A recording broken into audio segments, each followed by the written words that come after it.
اور ایک بات بہت صاف سمجھ لیجیے کہ شریعت کے کسی مسئلے کو اگر کوئی بال برابر بھی ہلکا سمجھتا ہے تو نہ تو وہ پیر ہو سکتا ہے نہ کوئی عالم ہو سکتا ہے، بلکہ وہ شیطان ہو سکتا ہے۔ اس لیے کہ شریعت کا مسئلہ بالکل اپنی جگہ پر اٹل ہے، اور شریعت کی سب سے بڑی پاسبانی اگر کسی ذات نے کی ہے تو اس ذات کا نام خلیفہ دوم حضرت عمر فاروق رضی اللہ عنہ۔ یہ صرف بھی بتاتا چلتا اور صرف ایسے لفظوں میں نہیں ہے۔ خلیفہ دوم حضرت عمر فاروق رضی اللہ تعالیٰ عنہ سے نکلے، ایک یہودی عورت نے اپنے بچے کو قبر میں ڈالا۔ خلیفہ دوم حضرت عمر فاروق رضی اللہ تعالیٰ عنہ ارشاد فرماتے ہیں، یہ کیا کر؟ کہا یہ آپ کا پوتا ہے، ہم آپ کو تو تھرا جاتے ہیں۔ خلیفہ دوم حضرت عمر فاروق رضی اللہ تعالیٰ عنہ ارشاد فرماتے ہیں، کیا بکتی ہے؟ کہا میں صحیح کہہ رہا ہوں، فلاں وقت میں آپ کے صاحبزادے فلاں یہودی کا شادی میں گئے تھے، وہاں سے وہ لوٹے شراب کے نشے میں تھے، میں کھجور کے باغ میں کھجوریں بین رہی تھی، وہاں پر انہوں نے میرے ساتھ زنا کیا، اس سے حمل ٹھہرا اور یہ بچہ پیدا ہوا۔ تمام صحابہ اکٹھا ہو گئے۔ خلیفہ دوم حضرت عمر فاروق رضی اللہ تعالیٰ عنہ صاحب سناتے ہیں کہ بالکل گھر تشریف لے گئے، اہلیہ سے پوچھا کہ بیٹے کہاں گئے؟ کہا کھانا کھا رہے ہیں۔ اندر گئے، اپنے بیٹے سے ارشاد فرماتے ہیں کہ میں کون ہوں؟ کہا آپ میرے والد ہیں۔ کہا اور کون؟ کہا آپ خلیفۃ المسلمین ہیں، آپ خلیفہ ہیں۔ کہا جو میں کبھی پوچھوں گا اس کو صاف صاف جواب دوں گا۔ کہا تم فلاں وقت میں کسی یہودی کے شادی میں گئے تھے؟ کہا گیا تھا، وہاں تم نے شراب پی تھی؟ ہاں پی تھی، لیکن میں نے فلاں مسجد میں جمعے کے دن میں نے توبہ کر لی۔ کہا میرا سوال مکمل نہیں ہوا، وہاں سے لوٹنے کے بعد تم نے کھجور کے باغ میں کسی لڑکی سے زنا کیا؟ اتنا کہنا تھا کہ شہزادے خاموش ہو گئے۔ خاموشی جرم کا اقرار ہوتی ہے۔ آپ نے بال پکڑا اور گھر سے کھینچنا شروع کیا۔ مدینہ پاک میں ہنگامہ ہو گیا کہ عمر اپنے بیٹے کو بالوں سے کھینچتے ہوئے مسجد نبی کی طرف لے کے جا رہے ہیں۔ تمام صحابہ اکٹھا ہو گئے۔ کہا بھائی عمر کیا ہوا؟ کہا چلو ابھی ممبر پہ بتاؤ۔ جب ممبر پہ تشریف لے گئے، قاضی سے کہا کہ اس کی جرم کی سزا پڑھی جائے۔ صحابہ کہاں پہ صحابہ ارشاد فرماتے ہیں کہ بھائی عمر اس کے یہ زوال بھی نکل سکتے ہیں، اس کو آپ اس طریقے سے کر دیجیے، اس طریقے سے کر دیجیے، اس کا مسئلہ حل ہو جائے گا۔ خلیفہ دوم ارشاد فرماتے ہیں کہ آج عمر کے بیٹے کی بات آئی، مشورہ تاکہ کل حشر میں میرے رسول اگر نے مجھ سے پوچھ لیا کہ عمر دوسروں کا فیصلہ کرتے وقت تو تم کسی کا مشورہ نہیں مانتے تھے، جب اپنے بیٹے کی بات آئی تو تم نے مشورہ مانگا، تو میں اپنے آقا کو کیا جواب دوں گا؟ لہٰذا اس کی سزا پڑھی جائے۔ سزا پڑھی گئی تو 100 درے کہتے ہیں کوڑے، اور یہ کوڑا نہیں جو آپ کے ہمارے گھر چلتا ہے، وہ اونٹ کے چمڑے کا کوڑا ہوا۔ خلیفہ دوم ارشاد فرماتے ہیں کہ اس کی پیٹھ ننگی کر کے اس پر درے شروع کیے جائیں۔ ننگی پیٹھ پر درے مارنا شروع کر دیا، 50 درے پڑتے ہیں، پوری پیٹھ لہو لہان ہو جاتی ہے، بے ہوش ہو کے گر جاتا ہے۔ اس کے بعد جب ہوش آتا ہے تو اپنے والد کے طرف دیکھتے ہیں اور ارشاد فرماتے ہیں کہ بابا جان مجھ کو پیاس لگی۔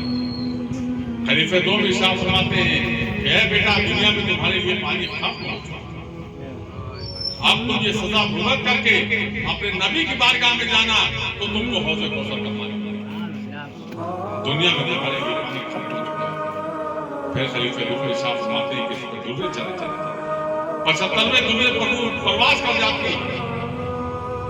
اس کے بعد جنازے کو پہنچایا جاتا ہے، تب تیار ہوتی ہے۔ سب کچھ ہو جانے کے بعد جب قبر بن کر کے تیار ہو جاتی ہے، اس کے بعد خلیفہ دوم حضرت عمر فاروق رضی اللہ تعالیٰ عنہ ارشاد فرماتے ہیں کہ ابھی اس کے حصے کے 25 درے باقی ہیں جو اس کی قبر پر چلا جائے۔ یہ شریف مصطفیٰ آج ہم اس کو بڑا ہلکا سمجھتے ہیں۔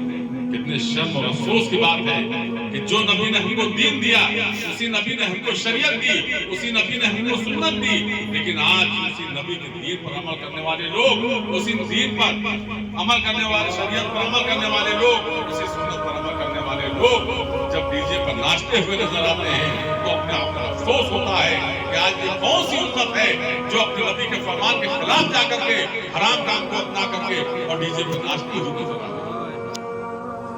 چند مسلمان ایسے جو شراب پیتے ہوئے بھی نظر آتے ہیں، چند مسلمان ایسے جو جوا کھیلتے ہوئے بھی نظر آتے ہیں، اور اس کے بعد کہتے ہیں کہ ہم مسلمان، ہم دین پر عمل کرنے والے ہیں، ہم نبی کی شریعت پر عمل کرنے والے ہیں، ہم سنت مصطفیٰ پر عمل کرنے والے ہیں، اور اس کے بعد یہ ہمارا یقین بھی اس بات پر آ جاتا ہے کہ ہم فلاں اللہ کے ولی کی بارگاہ میں جائیں گے، ہماری پریشانی دور ہو جائے گی۔ کیسے دور ہوگی؟ جب آپ اس دین پر عمل نہیں کریں گے، شریعت پر نہیں عمل کریں گے، سنت مصطفیٰ پر عمل نہیں کریں گے، تو آپ جیسے خالی دامن جائیں گے ویسے ہی خالی دامن آپ آ جائیں گے، آپ کو کچھ ملنے کا کہیں سے نہیں۔ اس لیے میرے بھائی عرض کرنے کا مقصد یہ کہ اللہ نے بڑی خوبصورت زندگی ہم کو آپ کو عطا فرمائی ہے، ہم کو وہ عمل کرنا چاہیے جس سے ہمارا رب ہم سے راضی ہو، ہمارا رسول ہم سے راضی ہو، اور یہ مشرک پر حق ہم سے راضی ہو۔ تمام برائیوں سے ہم کو توبہ کرنی چاہیے، ایک بنے نیک بنے اچھے بنے، اور اس اچھے عمل کے ساتھ جب ان اللہ کے ولیوں کے بارگاہوں سے ہم وابستہ ہوں گے تو ہمارے لیے دنیا بھی سمرے گی، ہمارے لیے آخرت بھی۔ اس لیے میرے بھائی اچھے عمل کے ساتھ زندگی گزارو۔ ہمارے شیخ شمالی ہند کے عزیز روحانی پیشوا آقائے و مولائے مرشدی و حبیبی حضور حضرت سید شاہ الحاج محمد رشید اللہ عرف عبدالعلیم صاحب قبلہ بقائی آسانی سنہ صفی پورے رضوان و ان کے جانشین اللہ کے جگہ نور نظر حضور حضرت سید شاہ الحاج محمد شاہ اللہ عرف سید تعلیم صاحب قبلہ بقائی گونجی سنہ صفی پورے رضوان نے ہم کو بھی بڑھیا عمل عطا فرمایا۔ جب دین کی خدمت کرنے کی بات آئی تو کرنے گنج کی سرزمین پر دارالعلوم خانہ صفیہ عطا فرمایا، جس کو دنیا نے آج دارالعلوم خانہ صفیہ کا نام اسی سال رمضان شریف میں امریکہ جیسے ملک میں آپ کے بچے کا، آپ کے مدرسے کا بچہ تراویح سنا گیا، ماریشس گیا، ساؤتھ افریقہ گیا، سری لنکا گیا، اور اسی کے ساتھ ساتھ بمبئی جیسے شہر میں قریباً 850 مسجد و مدارس ایسے ہیں جہاں آپ کے مدرسے کے بچوں نے رمضان شریف کے موقع پر تراویح سنائی۔ آج بھی 450 مدرسے اور مسجد ایسے ہیں بمبئی شہر کی جس میں آپ کے مدرسے کے پڑھے ہوئے بچے امامت کر رہے ہیں یا مدرس کی نوکری کر رہے ہیں۔ ابھی اسی سال 1-2 نومبر کو آپ کے دارالعلوم خانہ صفیہ کا جشن ہوا، 137 بچوں کے سروں پر حفظ و قرأت کے استاد ہوئے۔ تو جہاں ان کے گھر والوں کو یہ فخر حاصل ہے کہ آج ہمارے گھر میں حافظ قرآن ہو گیا، وہیں ہم کو بھی یہ فخر حاصل ہے کہ وہ بچہ جب بھی بسم اللہ پڑھے گا تو اس کا اجر ہم کو رات کو ملے گا اور قیامت کی صبح تک ملے گا۔ تو ایسا ایک دینی قلعہ ہم کو ہمارے شیخ نے دیا۔ اس کے بعد اولیاء شہر میں جب ضرورت محسوس ہوئی تو ہمارے پیرزادے نے مدرسہ معین الاسلام قائم کیا۔ یہ دین کی کہ وہ پہلو تھے جس پہ لوگوں کو یہ سمجھایا گیا کہ تم اس قرآن سے وابستہ ہو، جب اس قرآن سے وابستہ ہوگے تو دین سے وابستہ ہو جاؤ۔ اسی لیے یہ بزرگوں کی بارگاہوں سے ہم کو دین کی انشاءات کا ہی سبق ملتا ہے۔